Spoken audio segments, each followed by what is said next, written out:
Hi, everybody. I'm here with reporter extraordinaire Jordan Cheriton from the Young Turks. Hi, Jordan. How are you? Hey, Jimmy. Let's move on. I want to move on to the DNC lawsuit because the Washington Post did a real shitty stuff. By the way, the Washington Post, one of the biggest purveyors of fake news about the Russian hacking and the DNC hacking and the CIA and Syria. The Washington Post really falling down on the job. They let us into the Iraq war. Everyone knows that. They beat the drum for war for Iraq. That's the Washington Post editorial board. They did that. I didn't do that. You didn't do that. Julian Assange didn't do that. That was the Washington Post that beat the drum for the Iraq war. If I did that, I would have hung myself and fucking quit journalism. But they did it, and they all got raises. So the Washington Post did a story where they tried to talk about fake news, even though the Washington Post is maybe the biggest purveyor of fake news. The biggest purveyor of fake news is the government, and then it's the stenographers in the media, meaning the Washington Post, who, by the way, the Washington Post, their owner has a $600 million deal with the CIA. The $600 million, how much is that, Jimmy? That's 3 times what the Washington Post is fucking worth. He has a deal with the CIA, and they never put an editor's note next to the stories they run about the hacking or Russia or Syria. They never put hey, by the way, the owner of this newspaper has a $600 million deal with the deep state. By the way, they never do that. And in fact, when they were reporting on the DNC, they referred to it as a frivolous lawsuit. The Washington Post, Dave Weigel, referred to it as a frivolous lawsuit.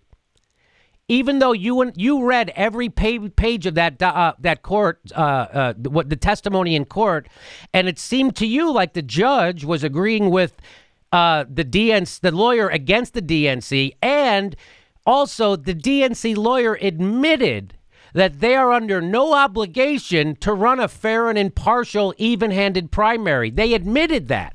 So that right there, even if that lawsuit doesn't go one day further, it has accomplished its goal. It revealed to the people who give money to the Democratic Party that they know they don't have to run a fair election. So why would you ever give them money anymore? So God bless those guys who launched that lawsuit, because now we have the DNC admitting in court that they do not run a fair election. That is a big deal. And for Dave Weigel and the Washington Post to refer to that as a frivolous lawsuit, that is again, Dave Weigel and the Washington Post, who's in bed with the CIA, manufacturing consent from the establishment. And they go from being a watchdog for the public, and the Washington Post and Dave Weigel, they go on to be a guard dog of the establishment, and then they turn into an attack dog for the establishment because they smeared me in that article, and they said that I backed off the DNC lawsuit case, which I didn't. So they got that wrong, and it's not frivolous, so they got that wrong. And they got a shit ton of stuff wrong in that article.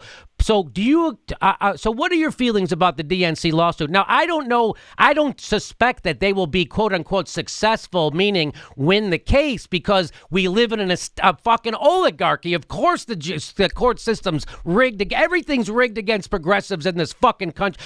Everything's rigged against the people in this country. Put it that way. So is it going to win? I don't know. But is it frivolous? 100% not frivolous. What it did was expose, again, and the mainstream media never says this. They go, well, the DNC got caught cheating. They broke their charter. And now there's a lawsuit about it. They go, a frivolous lawsuit by angry Bernie bros.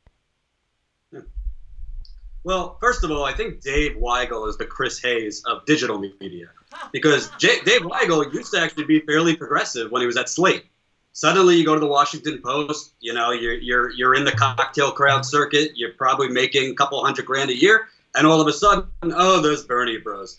I can't get in Dave Weigel's head, but I would bet however little money I have, he did not read that lawsuit. I did read the lawsuit. I'm also not a lawyer, but I spoke with some lawyers. So how Dave Weigel writes a piece slamming this lawsuit when it's very doubtful he actually read it. I traveled with these people on the campaign trail. I kind of know their style, and they're not exactly the most thorough. Listen. They're not thorough at all. Dave fucking Weigel referenced one of my videos. I know he didn't watch my fucking video. Go ahead. Listen, can I 100% say they're going to win? No, I'm not going to blow smoke up their ass. I think they have a good case. I think that The judge, from reading the court documents, was a lot more critical on the DNC than I would have expected. He asked pretty probing questions of the DNC. The DNC's answer were not that great. The judge also did not throw out the case, which I thought was a very good sign. He could have thrown out the case that day. But it's not even about the case. It's about the messenger. The Washington Post wrote 16 negative stories about Bernie Sanders in one day. Yeah. The Washington Post columnist named Jonathan Capehart that never disclosed in any of his hit pieces on Bernie Sanders that his husband worked for Hillary Clinton. The Washington Post literally did a story saying that Russia knocked out the electric grid in Vermont.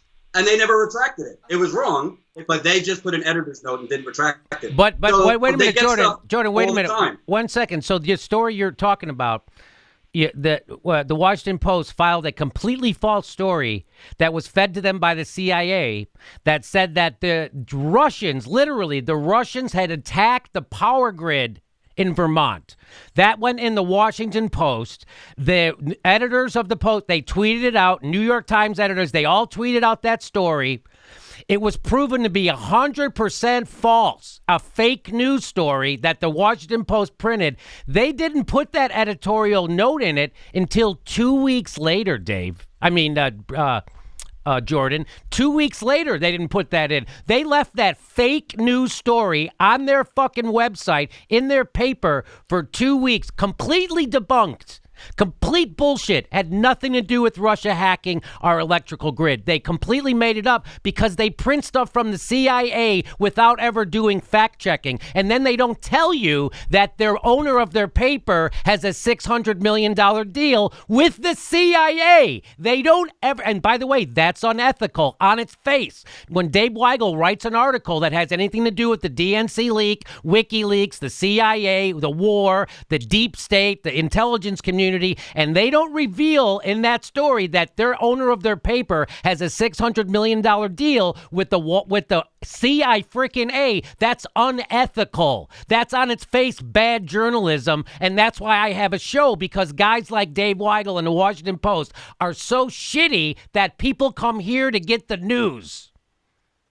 And I will say, Jimmy, I only took 2 journalism classes. I think that's a good thing. That is a good thing. Where I come from, if your story's completely wrong, you don't put an editor's note. You take it down and retract it. Yes. For God's sakes, FoxNews.com just retracted a story. Fox News. And the other thing also is the Washington Post literally hired John Podesta as a columnist 5 minutes after he oversaw the campaign that lost to a reality TV used car salesman. So not only do they take unnamed bullshit from the CIA, the FBI, all these things, the Washington Post would literally rather hire the man who oversaw the campaign that lost to a Cheeto than put in, dare I say, a progressive columnist who has proven that he or she has the pulse of America, not John Podesta.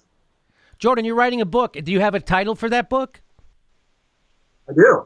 What's it called? Corporate Con Job, How Mainstream Journalism Aids the Oligarchy. Corporate Con Job, How Mainstream Journalism Aids the Oligarchy. I'm going to read it. Now, you're going to be releasing it by chapter like they used to do in the old days, right? That's right. I want to get it out as soon as possible. It's going to be a pay whatever you want kind of thing. My mission is less money, is more to get this out as soon as possible. Okay, so how can people get it when it's ready? To be determined. I'm working on that now. Okay, so people look out for that. We'll let people know when your book is ready. I'm looking forward to it. And thanks for being our guest, Jordan, and we'll see you probably next week. The next live Jimmy Dore show is June 19th in Burbank, California, and July 15th in San Francisco at the Great Star Theater. For all links for all tickets to those shows and our full schedule right there, there's a link to JimmyDoreComedy.com. We'll see you at those live shows.